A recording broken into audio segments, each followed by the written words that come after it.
And it used to be a while ago that if you bought a new network router, the default username and password for those things was so well known that you could just go around a neighborhood and look for these, and people wouldn't change the password. And you can log into it, and you can do all kinds of nasty things to them. I know, because I used to do that.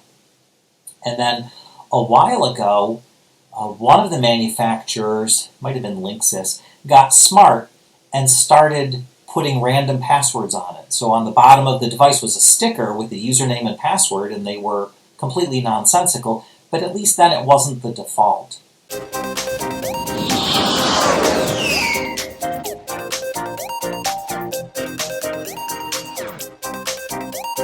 Welcome back to TECH4USALL, the podcast that makes technology simple and approachable.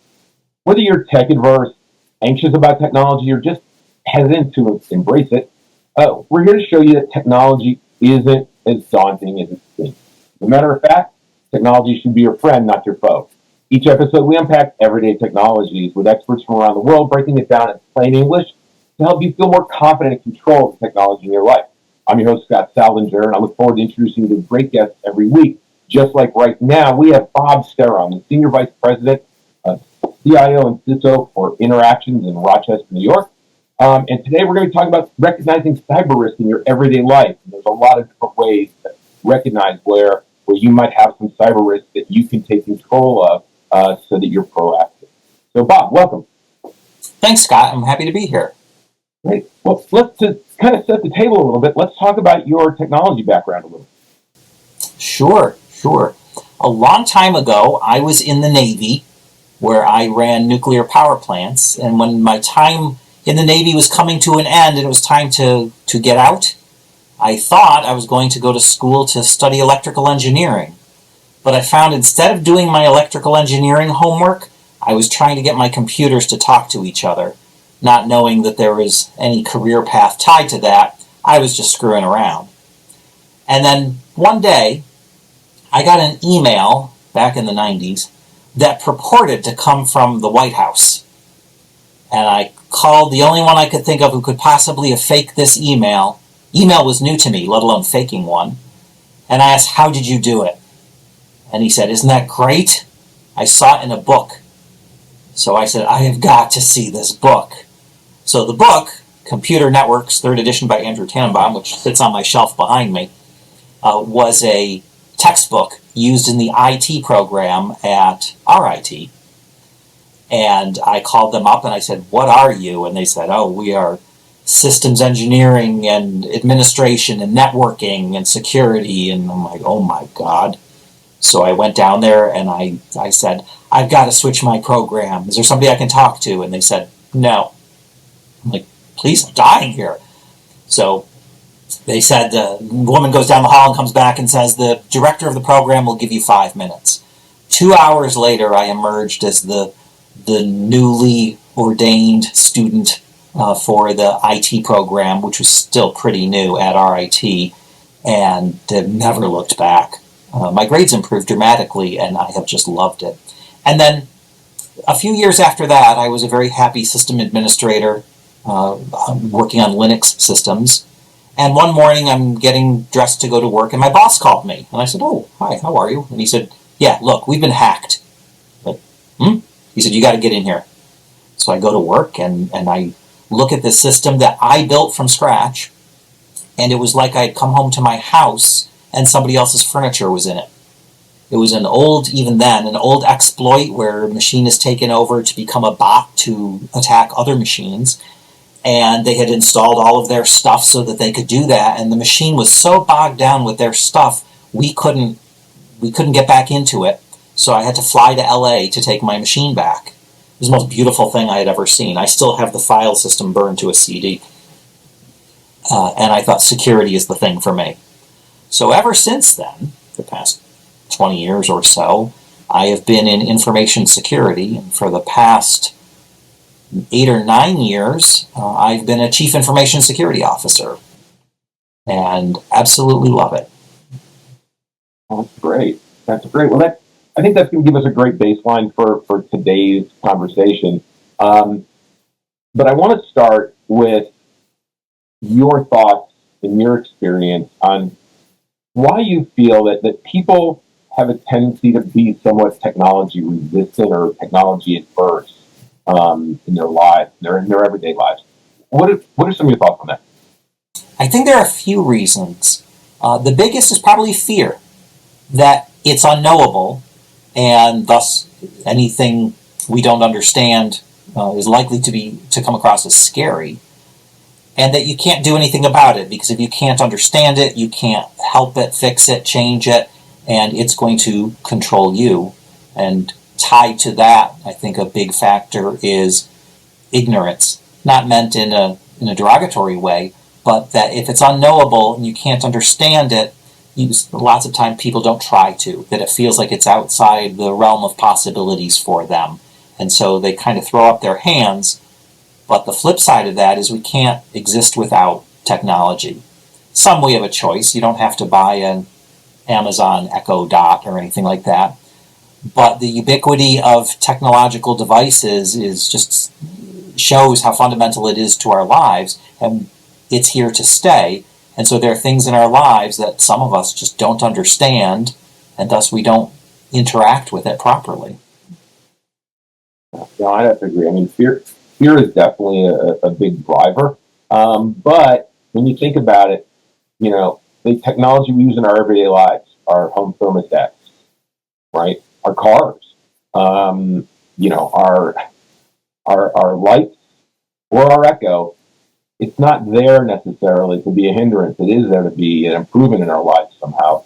And getting to know it and understand it, I think, is a better path than having the outright fear that, unfortunately, I think sometimes the movies especially brought us to believe. So, Right. Which takes us to our topic today, which is like recognizing cyber risk in your everyday life, right? I think people, for the most part, understand, let's say, if their online credentials get hacked, right? But what are some of the other cyber risks that you may have in your home or your life that you haven't necessarily realized? And what are some things that are pretty simple that someone sitting at home can start to recognize some of those and work to become more proactive as opposed to reactive? Yeah, sure. I think there are a lot of things. Probably the most obvious example to me is you buy a device like we talked about, and you plug it in at home, and it makes it so easy to connect to your Wi-Fi, perhaps. Maybe if it's an older thing, you actually have to plug a cable into it, but those days are largely gone. And now it's communicating to do some benefit for you, but that means if it can communicate from inside your house to the outside world, it can also go the other way. In fact, it has to function. And it used to be a while ago that if you bought a new network router, the default username and password for those things was so well known that you could just go around a neighborhood and look for these, and people wouldn't change the password. And you can log into it, and you can do all kinds of nasty things to them. I know, because I used to do that. And then a while ago, one of the manufacturers, might have been Linksys, got smart and started putting random passwords on it. So on the bottom of the device was a sticker with the username and password, and they were completely nonsensical, but at least then it wasn't the default. So when you bring a new piece of technology into your house, even though it may be a challenge and it may be difficult to understand, it may be intimidating to understand, you owe it to yourself to at least understand, what is this thing doing? And how can it be accessed from the outside? And what can I do to secure it?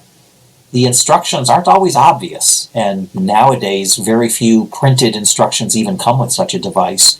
They're online, and if you're already challenged with such things, you may never see the instructions, because you can plug it in and it will start working, but you haven't come to understand how to configure it properly. That's probably the most widespread risk, and the answer, I think, is that you need to talk to people, friends and family, help groups. A lot of communities have, especially at senior centers, have help groups for understanding and working with technology. So at least you know what you've just plugged in, and you know what it's capable of, and you know how it could be used by people outside, on the outside, to hurt you, to take over control of it, to get access to your information, whatever. And the more sensitive information The more sensitive the information you share with it, the greater the risk to you. Another big risk for us at home is what comes about often through email, through phishing or smishing or something like that. There are a lot of cute words for it. And that's where somebody is lying to you. And they're trying to get you to believe that they are something, or they have something, or they know something, and you need to comply. One of my favorite ones, said darkly, is when you get an email from the IRS telling you that something is bad. It's not all happy wine and roses. And if you don't take some action, you're going to be in big trouble. You're going to go to jail, you're going to go to court, you're going to go something like that. And they're relying on the drama of it, the shock of, oh my gosh, the IRS has just emailed me, to get you to stop thinking quite so critically and just accept it on face value that you're in trouble. And if you take these steps, everything will be fine, and we all want that. And if you don't, things will be much worse. But in the case of IRS and most government agencies, if they have something important to communicate to you, it will be through the U.S. mail. I believe for the IRS, that's actually a regulation, that is how they will communicate with you. It is rare that the IRS sends any email other than information. Like today, they're just announcing that they'll start processing federal tax returns today, the 27th. And that's just information. They don't need anything from you. You don't have to react to it. It's just FYI. But anything important from the government that impacts you, requires action from you, is almost always going to come through the U.S. mail. And one thing you can do to help here is ask yourself, do you know what will happen if you do nothing? It's not what would happen if you did nothing. It's actually a question to yourself about, what do you know about this? Do you know for certain what will happen if you don't take any action? So if I get an email from my boss, and I say, oh yeah, that's from Phil, my boss, and he says, Bob, I need you to prepare this report, and we're going to talk about it on Tuesday, I'm very certain what will happen if I take no action. Phil is going to be kind of dumbfounded and wonder, Bob, what's going on here? But if I got something from the outside, including an email from the IRS, do I know what's going to happen if I take no action? Usually emails like that are actually quite vague. They're very dramatic and they're very shocking, but they're vague. So if you can ask that question and you can answer it, yes, I know what's going to happen. I know it. Then maybe it's worth a second look. Maybe this is legit. But if there's vagueness, if it just doesn't make sense, why would I, out of the blue, get an email from the IRS? That just doesn't make sense. I filed my taxes last year. Then that's probably a strong indication that this is not real. And you should look at it with a very critical eye. Well, good advice. Well, let me ask you this, though. I think sometimes we get information coming at us from some places we may not expect. I mean, nowadays we went from playing games on a board in a kitchen to playing them at home, locked down on a Atari, right? But now gaming is networking. Gaming is network. Whether you're playing on an Xbox or a PlayStation, or you're playing on your mobile device, right? And suddenly you're playing against people around the world. What are some of the things that can happen to you in scenarios like that you can best identify if someone is attempting to somehow take advantage? Yeah, that's everywhere. And the attack, which is what it is, takes many different forms. There are, especially for the older set, a lot of romance scams, where all these games have some sort of chat function, and you get to know these people. If you're playing it a lot, you're talking to the same people, and relationships develop, and sometimes I'm sure genuine romances are born through this, and that's wonderful. But the key is, when somebody needs your help, it used to be way back in the day that if an adult walked up to a small kid and said, help me find my puppy, he's lost, that was the red flag. An adult does not need help from a child, ever. So here too, it's similar, that you've developed a level of trust from an ongoing relationship, conversation, in whatever form, and now they're asking you for something. Just the fact that they're asking is a red flag. While that could be legitimate and does happen, that's rare. Why would I suddenly be stuck on the side of the road or in a foreign country, and if you can't send me $1,000, and I'm good for it, don't you worry, I'm going to go to the gulag or something like that. It comes back to the question, do you know what's going to happen if you don't do anything? Do you know there's a jail term for your friend online that they're facing? So you have to be critical of sudden changes in conversation where it turns into an ask. In a lot of games, like maybe I've played Grand Theft Auto before, there are cheat functions. And a lot of people in the chat function will tell you, if you send me $5, I'm going to give you these cheat codes and the game will go much better for you. Maybe those are legit, I don't know. But why? Why would you do that when you're entirely trusting what they have just told you? A common remedy for if you're suspecting phishing is if somebody says, here's a link to your bank, you need to log into your account and move all your money or whatever, is don't follow the link. I know that my bank is Citizens Bank or one of those. You open a web browser and you type in citizensbank.com or whatever it is. You don't follow the link. Same thing here in these games. If somebody's approaching you in an online chat and they're asking you to do something, if it's personal, I guess that's one thing. Back to the romance game, you've got to decide whether or not I trust and want to do this.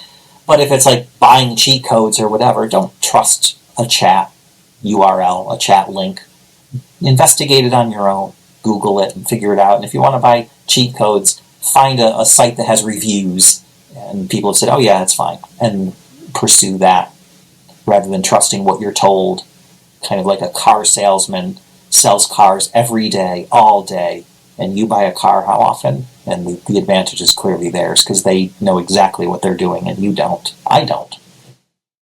It's interesting. You go back to, I don't know, you and I are young as the spring, so let's just say a few years ago, and stranger danger goes back to why would an adult need help from a child, right? But now in today's day and age, stranger danger is adults taking advantage of other adults in a world where we can communicate around the world without knowing who's on the other end.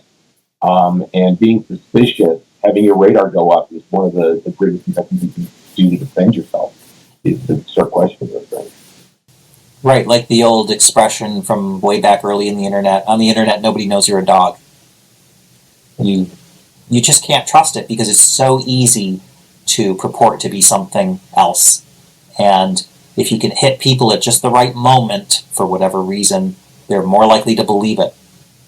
With phishing, often a lot of phishing campaigns will happen late on a Friday, where somebody is on their way out the door and they're like, oh yeah, fine, whatever, and they click it. And they didn't give it the scrutiny that they would have Monday shortly after lunch when they don't feel so rushed. One other thing, and I'm kind of thinking this would be a good practice for people. Code says we should have a fire detector in our home, and then every time the clocks change, you should test batteries in your fire detector, right?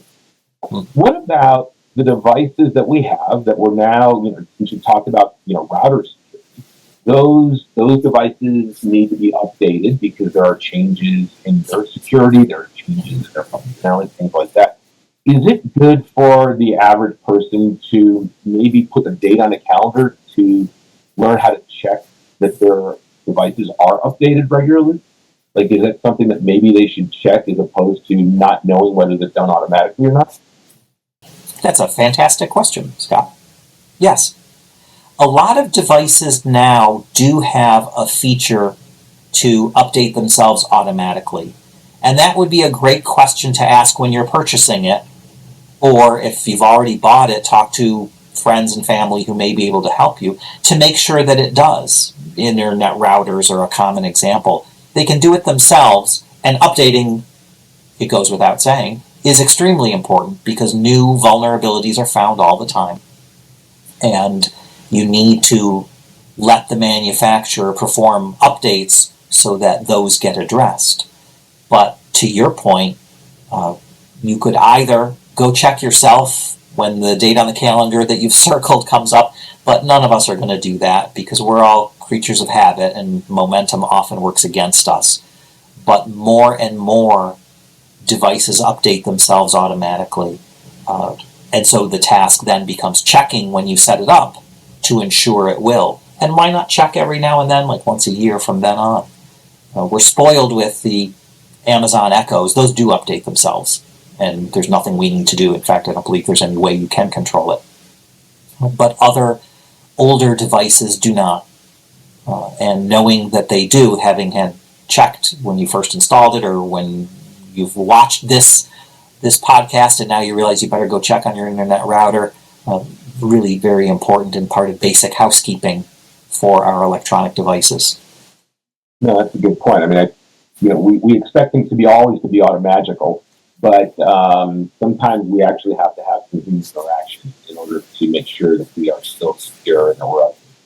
Let me go over what we talked about today, just to refresh before we wrap up and make sure that I, as a general schmo, understands what we're talking about here, because I want to make sure that this is something that everyone gets. When you get a new router in your home, change the password.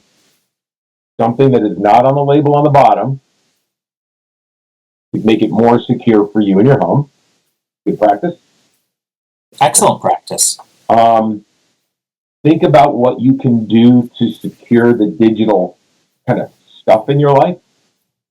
Make sure you've got updates. Make sure that even your thermostat or your doorbell have good passwords, right? And then in the event that you're approached, stranger danger should just kick in and make you think, should I question this? But I think if you just react with, should I question this, is a good place to start. Then get answers to your questions. Absolutely. It's very much what's old is new, like the idea of stranger danger, and if something is too good to be true, it is. Why would anybody approach you blindly and want to give you something? That doesn't make any sense. And if you see something that doesn't seem right or is alarming, ask somebody you trust. There are a lot of people around who are very tech savvy and willing to help, and you probably know some of them. A friend of a friend, a kid of a kid, or something like that. I guess that'd be a grandkid. And that probably is the right place.